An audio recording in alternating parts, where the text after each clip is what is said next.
Our scripture reading this morning comes from Paul's second letter to the Corinthians.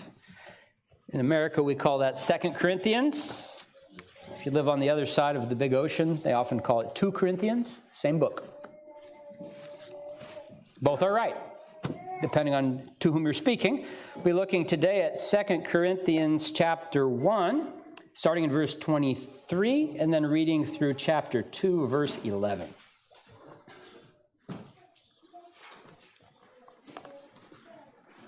Remind you, there are some sermon outlines there on the back.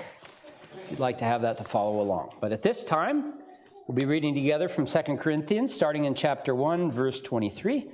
Listen carefully now to this reading of God's holy, inspired, infallible, inerrant word. But I call God to witness against me. It was to spare you that I refrained from coming again to Corinth. Not that we lord it over your faith, but we work with you for your joy. For you stand firm in your faith. For I made up my mind not to make another painful visit to you. For if I cause you pain, who is there to make me glad but the one whom I have pained? And I wrote as I did, so that when I came I might not suffer pain from those who should have made me rejoice.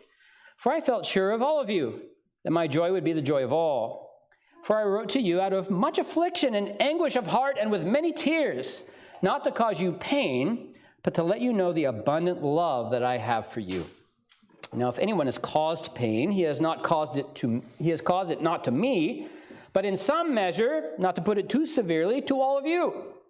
For such a one, this punishment by the majority is enough. So you should rather turn to forgive and comfort him, or he may be overwhelmed by excessive sorrow. So I beg you to reaffirm your love for him.